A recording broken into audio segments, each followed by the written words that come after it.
नमस्कार, मैं हूं अंकुर और आप देख रहे हैं सत्य हिंदी का न्यूज बुलेटिन। एक नजर अब तक की सुर्खियों पर। इजराइल ने गजा पट्टी पर बमबारी शुरू करने के बाद से 2 हफ्तों में इतने सारे फिलिस्तीनियों को गिरफ्तार किया है कि उसकी हिरासत में फिलिस्तीनियों की संख्या दोगुनी हो गई है। 7 अक्टूबर से पहले इजरायली जेलों में लगभग 5,200 फिलिस्तीनी थे, लेकिन अब कैदियों की संख्या अब से 10,000 से अधिक हो गई है। अधिकारियों और अधिकार समूह के अनुसार पिछले 2 हफ्तों में इजराइल ने गजा से लगभग 4,000 मजदूरों को गिरफ्तार किया है जो इजराइल में काम कर रहे थे और उन्हें सैन्य ठिकानों पर रखा हुआ है। वहीं इसने कब्जे वाले वेस्ट बैंक और पूर्वी यरूशलेम में रात भर की सेना की छापेमारी में 1070 अन्य फिलिस्तीनियों को भी गिरफ्तार किया है।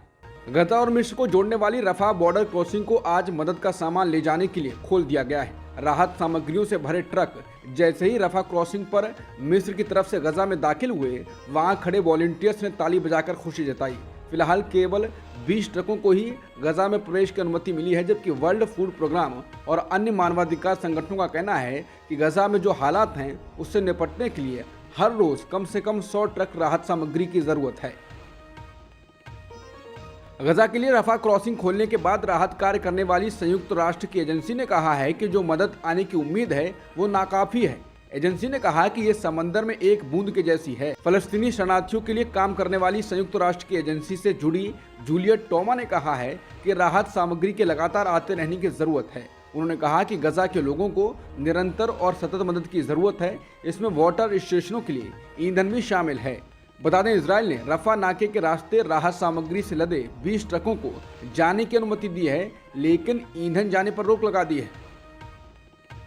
गजा में फिलिस्तीनी स्वास्थ्य मंत्रालय ने एक बयान जारी कर इस बात पर जोर दिया है कि पहुंचने वाली मानवीय सहायता से ईंधन को बाहर करने से बीमारों और घायलों का जीवन खतरे में पड़ जाएगा।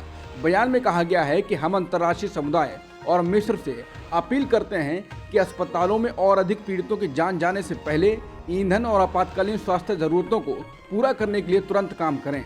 बता दें, इजराइल ने रफा नाके के रास्ते राहत सामग्री से लदे 20 ट्रकों को जाने की अनुमति दे दी है, लेकिन ईंधन जाने पर रोक लगा दी है। गजा की मिस्र की लगती सीमा पर स्थित रफा बॉर्डर क्रॉसिंग को ट्रकों के लिए खोला गया है, लेकिन बीबीसी की रिपोर्ट के अनुसार इजराइल में जिन 20 ट्रकों को अनुमति दी गई है उसमें से एक में तो सिर्फ ताबूत हैं जिनसे मृतकों के शवों को गाड़ने के लिए ले जाया जाएगा। बता दें, इजरायली हमलों में अब तक 4,385 लोग मारे गए हैं, जिनमें 1,756 बच्चे और 967 महिलाएं शामिल हैं। हमास ने गजा में बंद 2 अमेरिकी बंदियों को रिहा कर दिया है। हमास ने कहा है कि वो और लोगों को रिहा करने के लिए तैयार है। हालांकि इसके बावजूद इजराइल जरा भी नरमी दिखाने को तैयार नहीं है। उसने घिरे हुए गजा पर बमबारी जारी रखी है, जिसमें शनिवार सुबह के हवाई हमलों में लगभग 30 लोग मारे गए। अल जजीरा के मुताबिक गजा के अल कुद्स अस्पताल को खाली करने का आदेश इजरायली सेना ने दिया है। सेना ने कहा है कि उसके आसपास के भवनों पर बमबारी की जाएगी, इससे अस्पताल को नुकसान पहुंच सकता है। गजा में 200 लोगों को बंधक बनाने के बाद पहली बंधक रिहाई में 2 अमेरिकी बंधकों, एक मां और बेटी को हमास की कैद से रिहा कर दिया गया। ये लोग इजराइल पहुंच गए हैं और अमेरिकी राष्ट्रपति जो बाइडेन से बात भी की है। 2 अमेरिकी बंदियों की रिहाई के बाद अल जजीरा के साथ एक इंटरव्यू में हमास के राजनीतिक ब्यूरो के एक मेंबर ने नागरिकों और सैनिकों के बीच अंतर बताया। मोहम्मद नज्जल ने कहा कि अगर इजरायली सेना अपनी आक्रामकता बंद कर देती है तो हमास उन नागरिकों को रिहा कर देगा। गजा की घिरी आबादी के समर्थन में न्यूजीलैंड और ऑस्ट्रेलिया में रैलियों के साथ शनिवार को दुनिया भर में फिलिस्तीन समर्थक विरोध प्रदर्शन जारी रहे, जहां 7 अक्टूबर को इजराइल द्वारा बमबारी शुरू करने के बाद से मरने वालों की संख्या 4,137 तक पहुंच गई है। संयुक्त राष्ट्र के अनुसार गजा में अब तक मारे गए लोगों में से लगभग 70% बच्चे और महिलाएं हैं। इजराइल में 1400 से अधिक इजरायली और विदेशी नागरिक मारे गए हैं, जिनमें से अधिकांश 7 अक्टूबर को दक्षिणी इजराइल पर हमास के हमले के दौरान मारे गए हैं। वहीं शनिवार को फिलिस्तीन समर्थक न्यूजीलैंड के क्राइस्ट चर्च की सड़कों पर उतरे और ऑस्ट्रेलिया के सबसे बड़े शहर सिडनी में लगभग 15,000 लोगों ने एक मार्च में भाग लिया। ऑस्ट्रेलिया की राज्य राजधानियों ब्रिस्बेन, पर्थ और होबार्ट में फिलिस्तीनी समर्थक रैलियां हुई। इजराइल हमास की जंग के बीच प्रदर्शनों का सिलसिला जारी है। जम्मू कश्मीर की पूर्व सीएम महबूबा मुफ्ती समर्थकों के साथ सड़क पर उतर आईं और फलस्तीन के समर्थन में जमकर नारेबाजी की। उनके हाथ में फलस्तीन का झंडा था। उन्होंने कहा कि इजराइल जो फलस्तीन के साथ कर रहा है उसके नतीजे बहुत खतरनाक हो सकते हैं। महबूबा मुफ्ती ने पार्टी हेडक्वार्टर से प्रदर्शन मार्च निकाला और फलस्तीन को खाली करो के नारे लगाए। महबूबा मुफ्ती ने कहा, अभी तक गजा में 1500 फलस्तीनी बच्चे और हजारों बेगुनाह लोग मारे गए हैं और सारी दुनिया तमाशा देख रही है। और जब यूक्रेन में 2 साल के अंदर 500 बच्चे मारे गए तो पूरी दुनिया चीखने लगी। आज जब हजारों लोग मारे जा रहे हैं तब कोई बात नहीं कर रहा है। महबूबा ने आगाह किया कि जो होलोकॉस्ट में यहूदियों के साथ हुआ, आज इजराइल वही फलस्तीनियों के साथ कर रहा है और उसके नतीजे आने वाले वक्त में बहुत खतरनाक हो सकते हैं।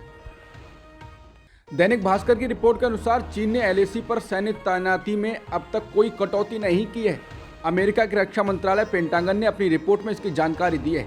रिपोर्ट के मुताबिक बॉर्डर पर चीन लगातार सड़कें, गांव, स्टोरेज फैसिलिटीज, एयरफील्ड और हेलीपैड बना रहा है। पेंटागन ने अपनी रिपोर्ट में यह भी बताया है कि चीन ने पिछले 1 साल में परमाणु हथियारों की संख्या भी बढ़ा दी है। उसके पास अब 500 न्यूक्लियर वॉरहेड्स हैं। पेंटागन के मुताबिक चीन का लक्ष्य 2030 तक 1000 परमाणु हथियार बनाने का है। रिपोर्ट के मुताबिक 3488 किलोमीटर लंबी एलएसी पर चीनी वेस्टर्न थिएटर कमान की तैनाती 2023 तक जारी रहेगी। बीजेपी के वरिष्ठ नेता सुब्रमण्यम स्वामी ने एक ट्वीट को रीट्वीट किया है, जिसमें पेंटागन की रिपोर्ट का हवाला देकर कहा गया है कि चीन अभी भी एलएसी पर सीमावर्ती गांव बना रहा है। उसके पास 500 परमाणु हथियार हैं, लेकिन मोदी कह रहे हैं ये शांति और भाईचारे का समय है, साथ मिलकर चलने का समय है। मध्य प्रदेश में अब बीजेपी ने अपने प्रत्याशियों की 5वीं सूची जारी कर दी है। इस सूची में 92 प्रत्याशियों के नामों की घोषणा की गई है। आपको बता दें कि ज्यादातर मौजूदा मंत्रियों को इस लिस्ट में जगह मिल चुकी है, लेकिन सिंधिया समर्थक एक मंत्री को निराश होना पड़ा है। बीजेपी की सूची में सिंधिया समर्थक मंत्री ओपीएस भदौरिया का टिकट कट गया है। उनकी जगह पर पार्टी ने राकेश शुक्ला को चुनावी मैदान में उतारा है। बता दें, कहा जा रहा है कि ओपीएस भदौरिया को लेकर पहले से ही अटकलें लगाई जा रही थी, इनका टिकट कट सकता है। इसीलिए उन्होंने सोशल मीडिया पर एक वीडियो पोस्ट कर जनता से कहा कि मुझे षड्यंत्र की राजनीति नहीं आती, जीवन की अंतिम सांस तक आपके लिए खड़ा रहूंगा। एमपी तक की रिपोर्ट के अनुसार मंत्री ओपीएस भदौरिया अकेले नहीं है जिनका टिकट कटा है। बालाघाट से मंत्री गौरीशंकर बिसेन का टिकट काटकर उनकी बेटी मौसम बिसेन को दिया गया है। इसके अलावा शिवपुरी से सिंधिया की बुआ यशोधरा राजे सिंधिया का टिकट काटकर देवेंद्र कुमार जैन को दिया गया है। राजस्थान बीजेपी ने 83 उम्मीदवारों के नाम के साथ विधानसभा चुनाव के लिए अपनी दूसरी लिस्ट जारी कर दी है। पार्टी ने 8 वर्तमान विधायकों के टिकट काट दिए हैं। इनमें सूरसागर से सूर्यकांता व्यास भी शामिल हैं। बता दें, सूरसागर से बीजेपी विधायक सूर्यकांता व्यास का टिकट काटकर बीजेपी ने सबसे ज्यादा चौंका दिया है। उनकी जगह देवेंद्र जोशी को मैदान में उतारा गया है। मालूम हो कि सूर्यकांता व्यास सीएम अशोक गहलोत की तारीफ करने के कारण पार्टी के निशाने पर थी। सितंबर 2023 में सूर्यकांता ने अशोक गहलोत की राजा महाराजाओं से तुलना करते हुए कहा था कि उन्होंने समाज पर कई उपकार किए हैं। बीजेपी ने शनिवार को राजस्थान विधानसभा चुनाव के लिए उम्मीदवारों की दूसरी सूची जारी कर दी है। पूर्व सीएम वसुंधरा राजे को झालरपाटन से चुनाव लड़ने के लिए मैदान में उतारा गया है। प्रदेश भाजपा अध्यक्ष सतीश पूनिया को अंबर से मैदान में उतारा गया है। तारानगर से राजेंद्र राठौड़ और नागौर से ज्योति मिर्धा चुनाव लड़ेंगी। भाजपा अब वसुंधरा के समर्थकों को एडजस्ट कर रही है। अपनी दूसरी सूची में भाजपा ने चित्तौड़गढ़ से विद्याधर नगर सीट से नरपत सिंह राजवी को भी मैदान में उतारा, क्योंकि इससे पहले उन्होंने 5 बार विधायक नहीं रहने का फैसला किया था। राजवी पार्टी के कद्दावर नेता भैरव सिंह शेखावत के दामाद हैं और पहली सूची में उनका नाम गायब होने से पार्टी कार्यकर्ताओं के एक वर्ग में नाराजगी थी। कांग्रेस ने आगामी राजस्थान विधानसभा चुनाव के लिए 33 उम्मीदवारों की पहली सूची जारी कर दी है। सीएम अशोक गहलोत सदरपुरा से, सचिन पायलट टोंक से, सीपी जोशी नाथद्वारा से, दिव्या मदेरना ओसियां से, गोविंद सिंह डोटासरा लक्ष्मणगढ़ से, कृष्णा पूनिया सादुलपुर से चुनाव लड़ेंगी। पहली सूची को लेकर कोई विवाद अभी तक सामने नहीं आया है। कांग्रेस की पहली सूची देखकर लग रहा है कि कांग्रेस आलाकमान ने गहलोत समर्थक ज्यादातर विधायकों को टिकट दिया है, लेकिन राजस्थान कांग्रेस की सूची गहलोत की वजह से ही रुकी हुई थी। कांग्रेस नेता पवन खेड़ा ने सीएजी को लेकर मोदी सरकार को घेरा है।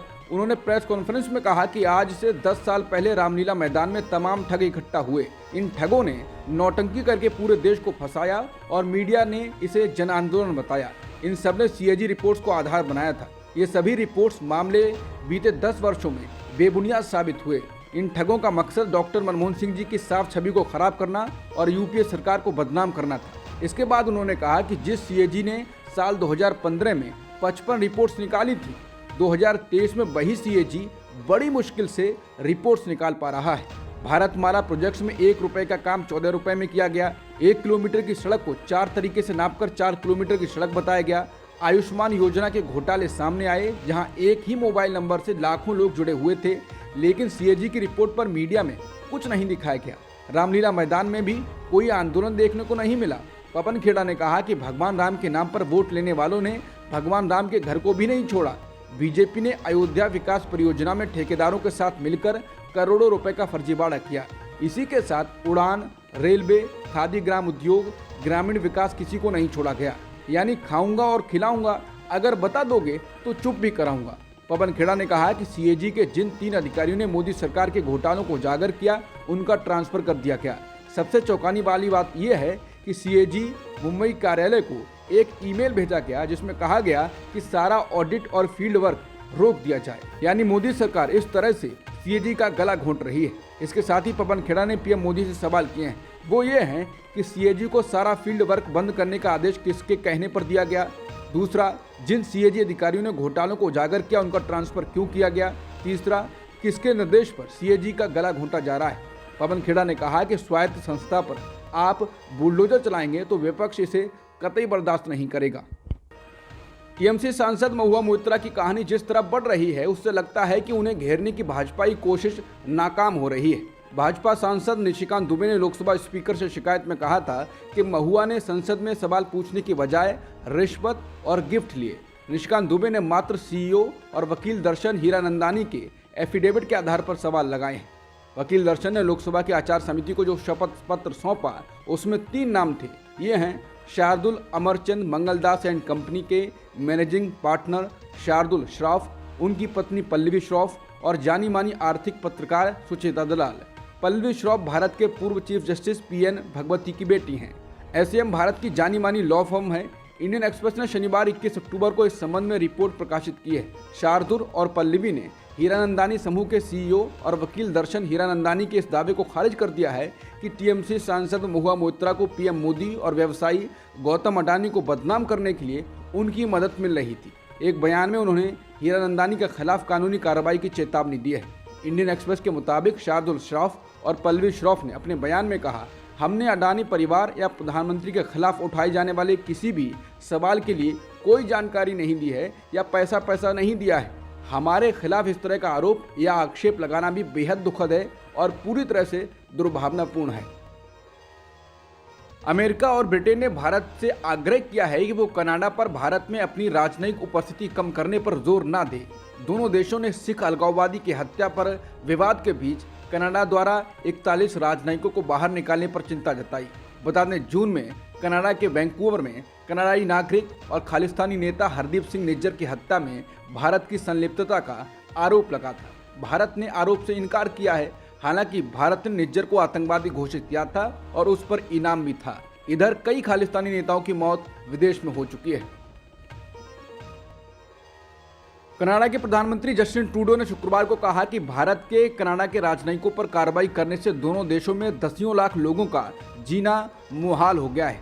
समाचार एजेंसी रॉयटर्स के मुताबिक ट्रूडो ने कहा है कि भारत सरकार ने कनाडा और भारत में रहने वाले दसियों लाख लोगों के जीवन को असामान्य रूप से मुश्किल बना दिया है। भारत कूटनीति के एक बहुत ही बुनियादी सिद्धांत का उल्लंघन करके ऐसा कर रहा है। टीवी पर प्रसारित प्रेस वार्ता में ट्रूडो ने कहा, मैं कनाडा में रहने वाले उन दसियों लाख लोगों की खुशियों और भलाई को लेकर चिंतित हूँ जिनकी जड़ें भारतीय उपमहाद्वीप से जुड़ती हैं। भारत का गगनयान मिशन शनिवार 21 अक्टूबर को अपने तय समय पर लॉन्च नहीं हो पाया, लेकिन बाद में इसे सफलतापूर्वक लॉन्च कर दिया गया। इसरो प्रमुख एस सोमनाथ ने मीडिया को बताया कि ऑटोमेटिक प्रक्षेपण क्रम भारतीय समय अनुसार सुबह 8:30 बजे शुरू हुआ था, लेकिन मिशन के ऑनबोर्ड कंप्यूटरों ने एक गड़बड़ी को देखा और उसके बाद लॉन्चिंग प्रक्रिया को रोक दिया गया। अंतरिक्ष एजेंसी ने इस गड़बड़ी को पता लगाने और ये समझने की कोशिश की कि प्रक्षेपण किस वजह से रुका। बहरहाल अब इसे सफलतापूर्वक लॉन्च कर दिया गया है। पाकिस्तान के पूर्व प्रधानमंत्री नवाज शरीफ इस्लामाबाद पहुंच गए हैं। शनिवार को उनका विमान इस्लामाबाद अंतर्राष्ट्रीय हवाई अड्डे पर उतरा। नवाज शरीफ 4 साल के बाद पाकिस्तान लौटे हैं और कहा जा रहा है कि मौजूदा सरकार से सुलह के बाद उनकी वापसी संभव हुई है। पूर्व सूचना मंत्री मरियम औरंगजेब ने कहा है कि नवाज शरीफ एयरपोर्ट से सीधे लाहौर जाएंगे और वहां एक सभा को संबोधित करेंगे। अब तक की सुर्खियों में इतना ही। बाकी खबरों के लिए बने रहिए सत्यहिंदी.com के साथ।